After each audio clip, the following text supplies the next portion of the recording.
कि वो कर्म करने के बाद उसको उत्कृष्ट फल मिले।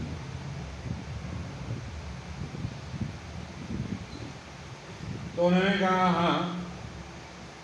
तो यहाँ कहते हैं कि एक बार नारद जी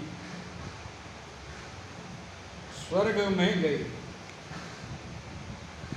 एकदा तो द्विजश्रेष्ठो नारदो ब्रह्मनंदन इंद्रलोकं गतो राजन् द्रष्टुम चैव पुरंदरम।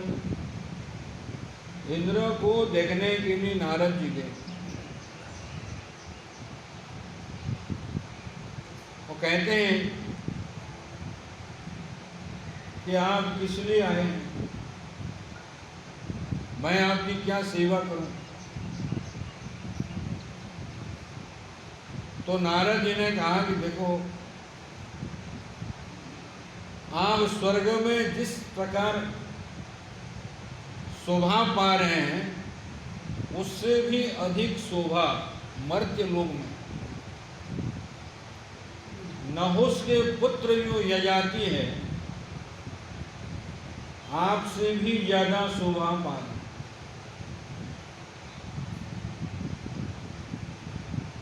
क्यों? कहते हैं कि वो माता पिता की सेवा करते, उसका फल है कि वो चाहे तो आपके इंद्र पद को भी ले सकते, इतना पुण्य है उसमें। वो माता पिता की सेवा में जो पुण्य है, कहते हैं इंद्र के पद से भी श्रेष्ठ पुण्य। तो इसलिए मैं मर्त्य लोक में गया था, वहां यजाति को देखा। देखो, यजाति के जो पिताजी थे नहुष थे, बहुत यज्ञ करके वो भी इंद्र बने। क्या बने? इंद्र बने। अच्छा, इंद्र बनने के बाद उनकी दृष्टि थोड़ी परिवर्तित हो गई। सची के प्रति उनकी जो दृष्टि थी गलत दृष्टि थी, जिसके कारण फिर उनको पतित होना पड़ा। अच्छा, सोच लीजिए आपको मंत्री पद मिल गया, तो सेवा करने के लिए मिला है कि हड़पने के लिए मिला है? हाँ, आप मंत्री बन गए, उसका अभिप्राय ही नहीं कि नहीं ये तो भाई हम ही को मिला है सब। आपको जो पद मिला है सेवा के लिए पद मिला है। अब उसका सदुपयोग करना यदि आपको नहीं आता है तो फिर पतन भी होगा। जितने ऊपर आप ऊपर उठे हैं ना, उससे भी गर्त में आप जाकर के गिरेंगे, बहुत नीचे चले जाएंगे। तो इंद्र को लगा गया इसके पिताजी आकर के मेरे पद छीन लिए।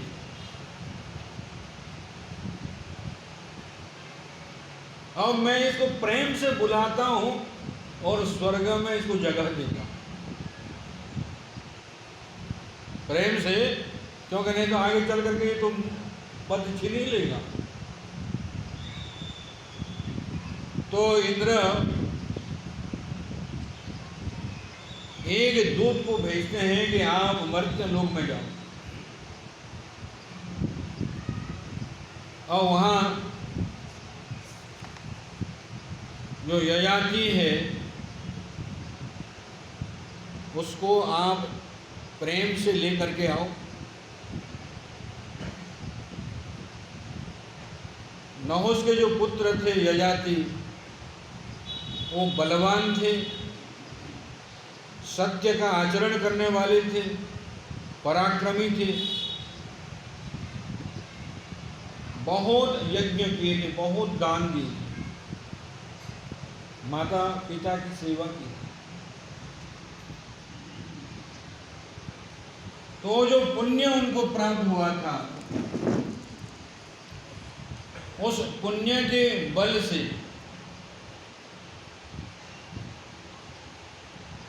वो स्वर्ग में आने वाले। अब उनको तो पता नहीं है, उनको पता है नहीं, लेकिन जो जानने वाले हैं उनको पता रहता है। अब जैसे लौकिक दृष्टांत से आप समझ सकते हैं, जैसे अब्दुल कलाम थे। अब कभी सपना में भी नहीं सोचे थे कि मैं राष्ट्रपति बनूंगा, सोचे नहीं थे, क्योंकि उनका जो क्षेत्र अलग है, वो विज्ञान का क्षेत्र है, अन्वेषण का क्षेत्र है।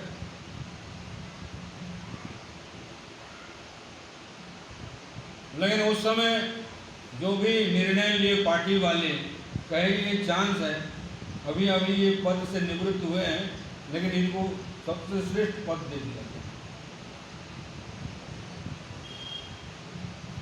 इनको यदि पद दे दिया जाए तो कोई विरोध नहीं करेगा, नहीं तो फिर चुनाव होगा। ऐसे निर्विरोध व्यक्ति को आप चयन करो कि कोई पार्टी विरोध ही न कर पाए। अब इतने अच्छे कार्य किए थे वो। तो ययाति के अंदर भी जो गुण था, उस गुण के बल पर स्वर्ग के राजा बनने वाले। अब इंद्र को पता लगा, जो देवता लोग होते हैं ना,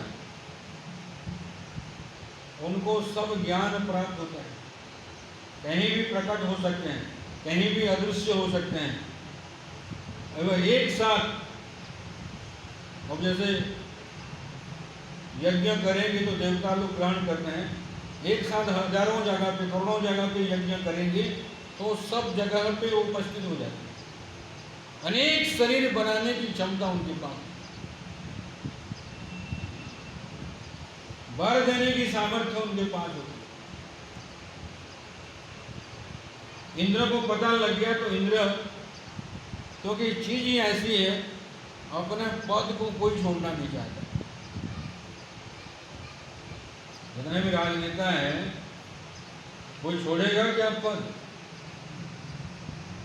अब उनको तो लगता है इसी से ही जितना कमाना है कमा लो। तो पद को छोड़ना नहीं चाहते राजनेता लोग। अब इंद्र भी राजनीतिज्ञ हैं।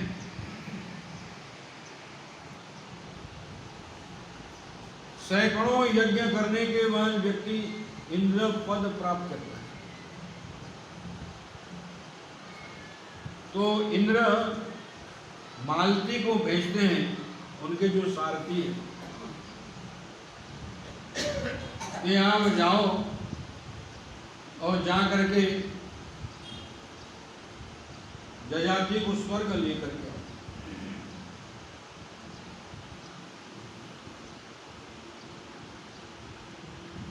ये कहते हैं, कौन सा मैंने ऐसा कर्म किया जिसके कारण मैं स्वर्ग में जाऊंगा? कौन सा कर्म मैंने किया? किम मया तत्कृतं कर्म येन मय्यर्थिता तव इंद्रस्य देवराजस्य तत्सर्वं मे वदस्व च। कहते हैं मैं ऐसा कौन सा कर्म किया जिस कर्म के कारण इंद्र मुझे स्वर्ग में बुला रहे हैं? देखो कर्म का कैसा प्रभाव है कि व्यक्ति को पता भी नहीं है, अब उसकी सोच से बाहर है, लेकिन पहले से प्लान बन चुका है कि आप यहाँ पहुंचो। और स्वर्ग में व्यक्ति जब जाएगा तो वहाँ सब भोग्य चीजें उसको प्राप्त हो जाती है। स्वर्ग जो है ना, भोग के लिए। आप यहाँ जो पुण्य करेंगे तो उसका लोग भोग करते हैं, लेकिन बहुत सारे लोग भोगों को त्याग करते हैं।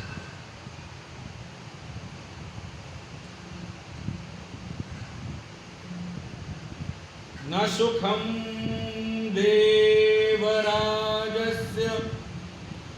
न सुखम चक्रवर्तिनः सुखम अस्ति विरक्तस्य मुनिरेकांतवासिनः।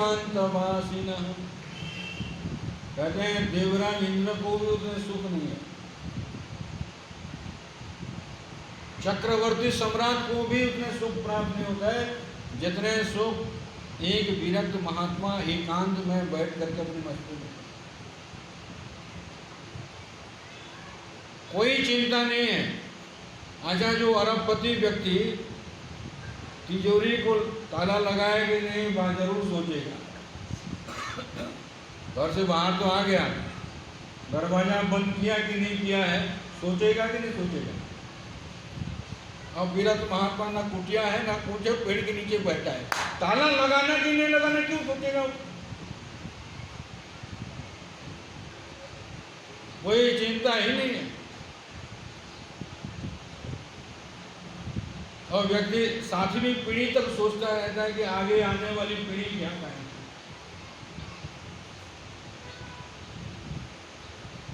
ये माने मनुष्य की मानसिकता उस प्रकार की।